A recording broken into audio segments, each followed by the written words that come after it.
మీరు చూడరు ముఖ్యమంత్రి గారు కూడా నిన్న మాట్లాడుతుండే ఎక్కడో మాట్లాడుకుంటా ఇదివరకు మంత్రులు ఉన్న వాళ్ళు పొంకనాలు కొట్టిండ్రు వేదిక మీద ఉన్నారు అంటుండు. అంటే గట్ట ఒక విచిత్రమైన పరిస్థితి రాష్ట్రంలో ఉన్నది. అందుకే వాళ్ళకి అబద్ధాలు కూడా చక్కగా చెప్పస్తలేదు.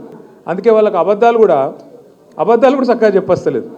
ముఖ్యమంత్రి గారు ఆయనకు పరిపాలన చేతనైతలేదు, పాపం నడుపస్తలేదు. ఆయన బాధ వర్ణనాతీతంగా ఉంది. ఆయన ఎవడు గుర్తుపడతలేడు ముఖ్యమంత్రిగా. ఇంకా పెద్ద బాధ ఏమిటిదంటే పేర్లు మర్చిపోతారు. మర్చిపోతే ఆయన కోపం వస్తుంది, జైల్లో పెడతాడు. పేర్లు మర్చిపోతే జైల్లో పెడతాడు. ఇట్లా నడుస్తున్నది. అందుకే ఇప్పుడు ఏంది కొత్తగా ఒకటే పల్లవిగా అందరు కాంగ్రెస్లో ఒకటే పల్లవి ఎత్తుకున్నారు. ఏమిటిది? కేసీఆర్ అప్లపాలు చేసిపోయాడు, అందుకే మేము ఇవ్వలేకపోతున్నాం. కేసీఆర్ అప్లపాలు చేసి అదన్నా చక్కగా చెప్పాను. నా అబద్ధం. ఒకడు 6 లక్షల కోట్లు అంటాడు, ఇంకొకటి 7 లక్షల కోట్లు అంటాడు, ఇంకొకరు 8 లక్షల కోట్లు అంటారు. అరే అబద్ధం చెప్తారని అతికినట్టు ఉండాలి. కేంద్రంలో మొన్న పార్లమెంట్లో కేంద్ర ప్రభుత్వాన్ని ఒక ఎంపీ గారు అడిగిండు, అసలు కేసీఆర్ ప్రభుత్వం చేసిన అప్పెంత మీరు చెప్పండి అంటే కేంద్రం ఏం చేసింది? రిజర్వ్ బ్యాంక్ని అడిగింది, కాగ్ని అడిగింది, అడిగి పార్లమెంట్లో సమాధానం చెప్పింది. ఏమని చెప్పింది సమాధానం? కేసీఆర్ పదవీ బాధ్యతలు తీసుకున్న నాడు 2014 జూన్ 2 నాడు ఈ రాష్ట్రం ఆనాడు పుట్టిన నాడు అప్పు ఎంతుండే అంటే 72,000 కోట్ల అప్పు ఉండే. ఇది కేంద్ర ప్రభుత్వం చెప్పిన లెక్క, నాది కాదు.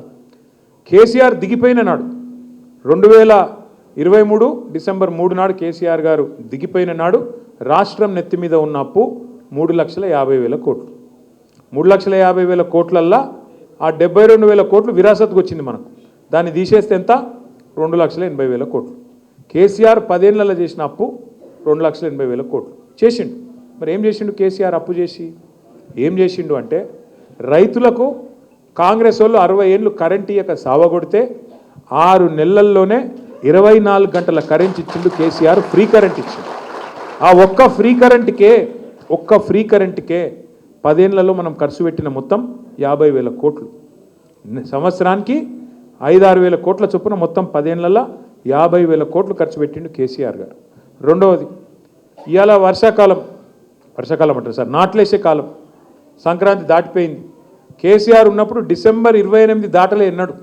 మీ ఫోన్లో ఎవరిని అడిగే అవసరం లేదు, దరఖాస్తు పెట్టుడు లేదు, దండం పెట్టుడు లేదు. ఫోన్లు టింగ్ టింగ్ టింగ్ అని నాట్లు పడుతుండే, ఇక్కడ ఫోన్లో టింగ్ టింగ్ అని పడుతుండే. ఏం పడుతుండే?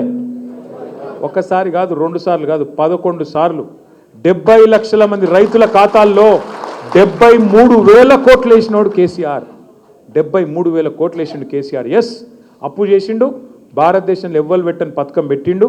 73,000 కోట్లు మీ ఖాతాలు వేసిండు. ఇదివరకు ఎవరన్నా ముఖ్యమంత్రి ప్రధానమంత్రి పైసలు ఇచ్చిరా రైతులకు? గుంజుకున్నోళ్ళే తప్ప ఇచ్చిన వాళ్ళు ఉన్నారా? రైతులకు ఉచిత కరెంట్ ఇచ్చిండు, బ్రహ్మాండంగా పెట్టుబడి సాయం చేసిండు.